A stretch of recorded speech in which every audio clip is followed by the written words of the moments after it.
Good evening, everybody. Welcome back to the channel.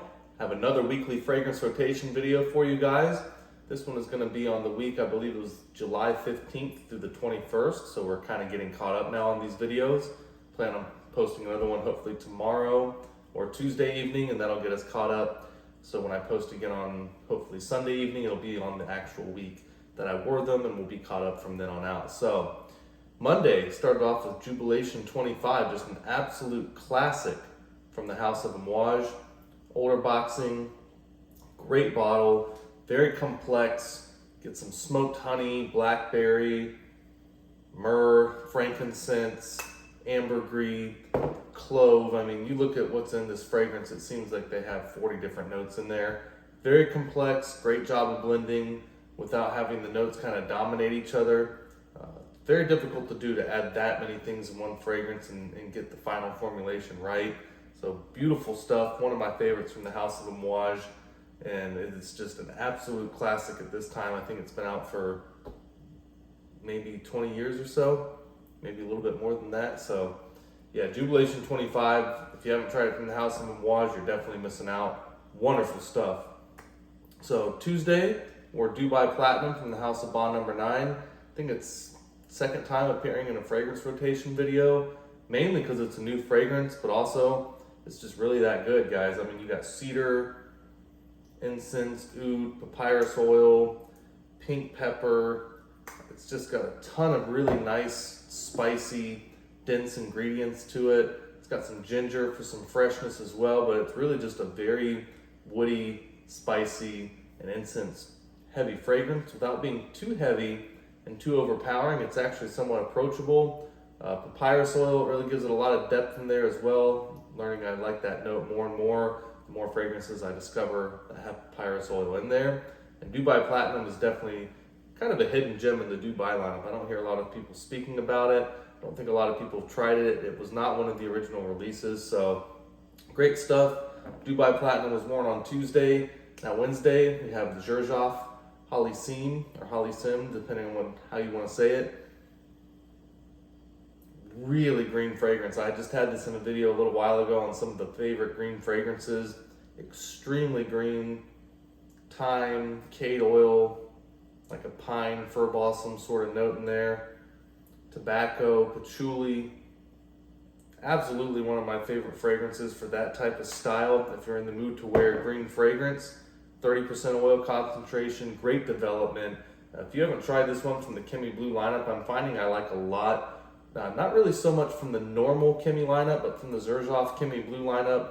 A lot of really nice fragrances, very natural smelling, high oil concentration, extremely high oil concentration. You're looking at, I think most of them are done between 30 and 35%. So really good stuff from the house of Xerjoff. Great fragrance. If you haven't tried it and you like those, I would definitely recommend that one. So Raja Parfums, everyone's familiar with this house who knows these fragrances for the most part. And this is their regular oud, just Raja Oud.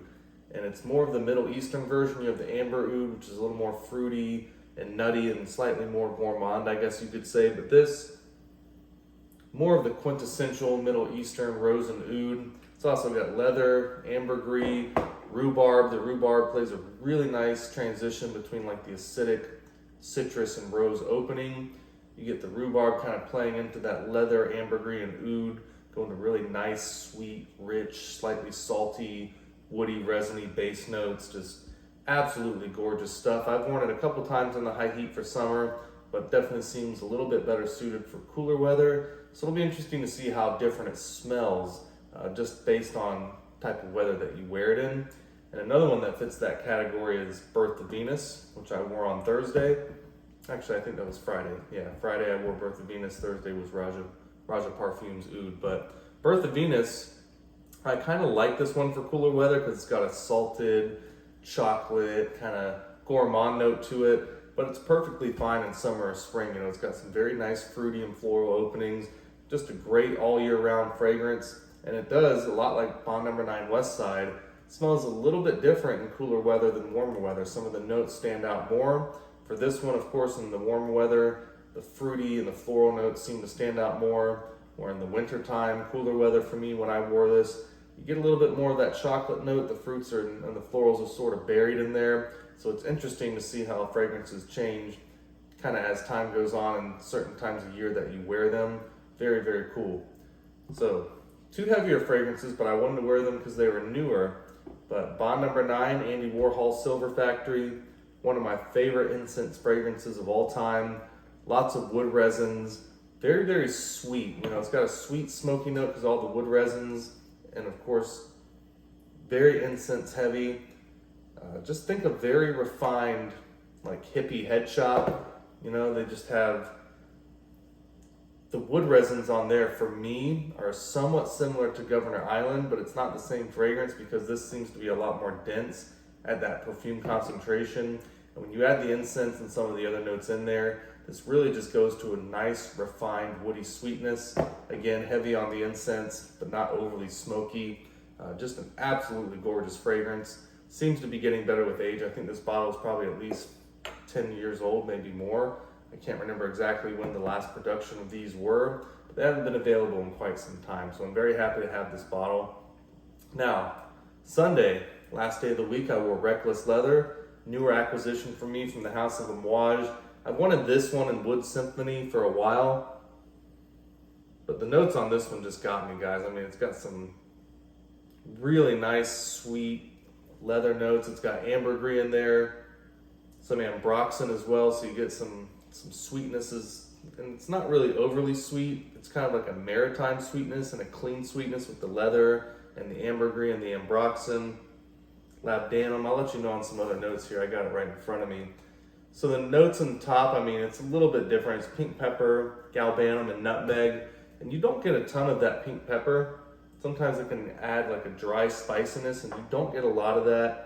Maybe that's just to heighten some of the other spices that are already in there, and some of the resins maybe kind of offset that. But man, Reckless Leather, lots of compliments on that one. Very deep and developmental fragrance, as you probably expect with the notes on there. It's just all around beautiful stuff. So if you really enjoy leather fragrances with a Middle Eastern twist and kind of that Middle Eastern resinous background and some of the spices in there as well, I think Reckless Leather would be for you, man. That's a really good fragrance. The library series from Amouage in general is just all fantastic. I need to try King Blue still as well. King Blue is one of those fragrances that people seem to love it or hate it. You know, heavy on the oud. Some people say it's a little too funky. So that would be interesting to try. And they were supposed to send a sample in one of my orders. That was a direct order. I think it was when I purchased Jubilation 40 X straight, and it didn't make it through. So I'll be getting one of those samples soon, along with probably Rose Incense and Wood Symphony as well, just to kind of complete the library series and see which one of those that I want to buy bottles from. But guys, pleasure having you on the journey with me. This is my weekly fragrance rotation, so now we're kind of getting caught up. Got some Lefroy Cargess here, and yes, that is how you pronounce it actually. And White Port and Madeira, really nice single malt scotch. Peated Scotch, a lot like fragrances, it's really opinionated. You either love some or you hate them. Some people hate peated Scotch in general. Some people just can't drink it. So if you ever want a really good whiskey for about $100 and you're into peated Scotches, I believe this is limited release from Lefroy. They do a couple different ones every year. But the White Port and Madeira on this really make it a nice, sweet and smoky whiskey. And for my 1,500 subscriber episode, since I never did one for 1,000, I'm probably gonna do some fragrance and whiskey and cigar pairings. Probably have the fragrances first and then have the cigars and the drinks after that. For the people who are interested in that, I kind of split the video into 2 parts. So see you guys soon, and hope you have a great evening and a wonderful week, all right? Bye.